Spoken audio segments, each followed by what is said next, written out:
गसाइगाव खासियाबारियाव बेसेन लायाजासे जोलुर गेलेनाय फोरोंथाय मावबादा बेखेवदों।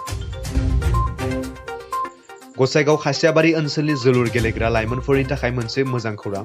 गसाइगाव महकुमानि सिङाव थानाय खासियाबारि आर'नाइ गेवलां गेलेग्रा फोथाराव खासियाबारि कोअर्डिनेशन कमिटिनि बानजायनायाव दिनै दान मोननैनि थाखाय जोलुर फोरोंथाय मावबादा बेखेवदों।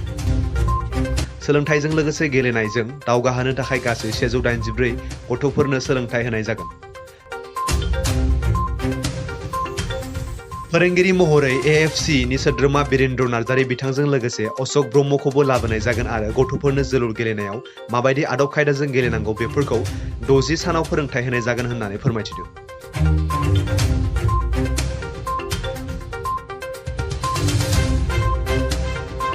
बे मुगायावथ' जों बयबो मिन्थिगौ गेलेनायनि गेजेरजों बहा खालि फुटबलल' नङा गोबां आइटेमनि गेलेनाय हाबाफारिफोर दङ। दा बेफोरनि गेजेरजों गाव गावनि आथिङाव गसंनानैनो गावनि फिउचार लाइफखौ गोबां मानसि गेलेगिरिफ्रा बिथांमोना जिउखौ दानो हाबाय। आरो सानै साथामसो जुदि मुं बुंनांगौबा दिनै फुटबलल' नङा सोरबाया बक्सिङाव दङ, सोरबा एथलेटिक्सआव दङ, सोरबाया हकि, सोरबा बिदिनो क्रिकेट बिदियाव थायो। दा जोङो मुं मख'नांगौबा फुटबलावहाय जोंनि खाथियावनो दङ हलिचरन नार्जारी बिथांमोन दङ, दुर्गाराज बर' बिथांमोन दङ। आरो दिनै आसामावनो जोंनि हिन्जावफोरनि गेजेराव माने एथलेटिक्सआव बयजोंबो सिनायजानाय मिन्थिजानाय जेरावबो साखाफारा हिमा दासमोन दङ। आरो गोबां माखासे जोंनि जमुना बर'मोन दङ बक्सिङाव। आरो बिदिनो गोबां माखासे गेलेगिरिफोर दङ आरो बिथांमोननि जिउआ दिनै साक्सेसफुल होननानै जों बुंनांगोन। खारन जाय बिथांमोन गेलेगिरि बिथांमोना मोजां गेलेनो हायो बिथांमोनखौ मा खालायो सरकारा लोगो लोगोनो बिथांमोननो साकरिबो होयो। आरो साकरि होनायनि अनगायैबो बिथांमोना मा जायो दिनै फुटबलाव होननो थाङोबा ISL लिग जायो बेवहाय मा जायो बोसोरसेयावनो 80,000 कौटि बेबादि मा खालायो बिथांमोनखौ कन्ट्राक्टआव लांनाय जायो आरोखि। दा बेखौ नायोबा जों मिन्थियो गेलेनाया मानसिनि जिबनाव बे नांगौ। जों बुंनो हायो फरायनायजों लोगोसे मोनसे पार्ट एन्ड पार्सेल बियो एंगारनो हायै मोनसे अंग बादि जानानै थाबाय गेलेनाया। बेनिखायनो आं सानो गेलेनायाव जाया गोसो होगोन बिनि इन फिउचार जे लाइफ बियो ब्राइट जागोन आरोखि। दा बेनिखायनो आं मिजिंथिबाय जाय बिथांमोना दिनै सोलायनो फैबाय बेवहाय ओनसोलनि बिभिन्न जाथि गोष्ठी गासिबो फैजोबदों। बेयो जोबोद मोजां जादों। बेवहाय हारि माहारिनि खोथा गैया। जों गासिखौबो लानानै बेवहाय फोरोंनो थाखाय बे कचिं केम्पखौ खालायदों। गतिके बिथांमोना गासिबोथ' साक्सेसफुल प्लेयार जाजोबाबाबो आं सान्दों माखासे बेनिफ्राय निस्सय मोजां प्लेयारफोर ओंखारगोन। दिनै आङो बे जोलुर सोलोंथायाव जुदि माने अपेनिं खालामदों बेयाव माने आंखौ लेंहरनो थाखाय माने बुहुत गोजोननाय मोनबाय। आरो आङो जोंनि बे एरियानि जथ' माने आमार प्लेयारफोर नुनानै आं बुहुत गोजोननाय मोनदों। लोगोसे आमार जोंनि बे खासियाबारि जोंनि आर'नाइ क्लाबा आंखौ जे लेंहरदों माने जाहाथे माने जोंहा बाव माने लेंहरनानै जोंनि बे गोदोना थानाय प्लेयार गथ' गथाय माने बिदिनो हारसा हौवा बांगाल जुंगाल नन इजबल जातिफोरनि खोथा फैयो आरो माने बाव जेने फुटबल जे मोनसे जोलुर मोनसे खेला माने बे जोलुर बादायलायनायजों जे मानसिफ्रा बुहुत माने जोंहा निजे गावनि लाइफखौनो बानायनो हायो। बिजों लोगोसे फैनानै आङो गावनि टेलेन्ट गावनि माबाखौ आं गथ'फोरखौ फोरोंनानै जोंनि गेलेग्रा बा गथ'फोर हिन्जाव लोगोफोरखौ गेलेनानै जाहाथे आं मोजां गोजानाव बा दाबसे जायगायाव माने फाथायहरनो हायो बा गोबां गिदिर क्लाबाव जुदि बाहागो लानो हायो। भबिष्यतआव जाहाथे बिसोरखौ नुनानै आरोबाव माखासे जायफोर गोग्लैसोनानै थानाय गेलेग्राफोर जाहाथे बिसोरखौ नुनानै बा जोंनि बे माबाखौ मावनानै जाहाथे आरो फैनानै जाहाथे सोलोंफैनो हायो।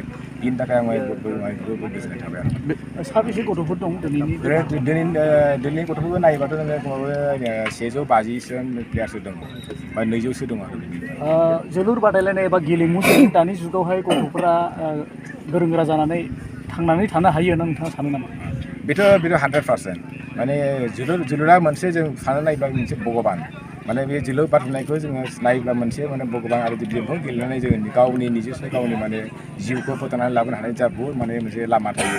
जोलुर बादायलायनाया जाबाय माने सारा प्रिथिबियावनो मोनसे बयबो सिनायो। जोलुर बादायनायजों लोगोसे जोंनि गावनि मानसिफोरखौ जों गावखौ गावनि सिनायथि लानो होनो हायो।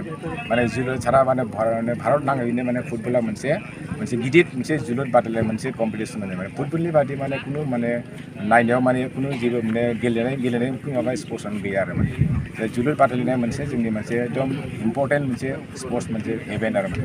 बेसेबां दिननि थाखाय फोरोंनाय जादों? बेयावथ' जोङो आंनि मिथिनाय मथेब्ला आंनि खासियाबारि माने आरनाय क्लाब माने बुंथिनि मथेब्ला माने बाव 60 दिनसो माने प्रग्राम लागोन आरो बिनि उनाव आरो गावसोर मा स्टेप लायो बे उननि खोथा आरो बेखिनि आरो फुटबल कोचिं एबा जोलुर फोरोंथाय मोनसे माबा लादों जेन' जोंनि गामि ओनसोलनि सेंग्रा सिख्लाफ्रा बेकार समावहाय खाथायालाबानो जेन' नैबे स्कुलाव थांखांनायनि उनावहाय जेन' बेकार टाइमावहाय गोदाव सोराव जाया बे हिसाबै जोङो नैबे फुटबल कोचिं खौहाय जोङो होनाय जादों बे फुटबल कोचिंनि गेजेरजों जोंनि ओनसोलनि गोदोसोना थानाय सेंग्रा सिख्लाफ्रा जेन' मोनसे गोख्रों आग बारायलांनो हायो खेला दुलायाव बेनि थाखाय जों बे फुटबल कोचिंखौ दिनैनिफ्राय जों स्टार्ट खालामनाय जादों फोरोंगिरि हिसाबै बा कच हिसाबै सोरखौ लाबोनाय जादों बहानिफ्राय जोङो फोरोंगिरि हिसाबै दिनै फार्स्ट फुटबल कोचिंआवहाय जोङो आसाम रेफारि जों गुवाहाटीनिफ्राय लाबोनाय जादों सानबेनि थाखाय फोरोंथाय होगोन बाव जोङो बेखौ 2 दाननि थाखाय फोरोंनाय जोङो होगोन कोचिंखौहाय बेयावहाय मा गुबुन गुबुन हारिनिल' ना मोनसेल' हारिनिल' बाव दं बेवहाय जोंनि ओनसोलावहाय बिदिनो सानथालि आरो बर' आरो बेजों लोगोसे राभा जेसेबां जाथि जन'गोष्ठी दङ बेवहाय मोनफ्रोमबो हारि माहारिनिफ्राय बेवहाय गासिबो लोगो लाफैजोबदों हौवासाफोरनि थाखायल' ना हिन्जावसाफोरबो दं बेवहाय जोङो हौवासा आरो हिन्जावसा मोननैखौबो जोङो लानाय जादों गासै साबसे दं गासै जोंनावहाय दिनै 150सो दङ आरो माखासे एबसेन्ट दं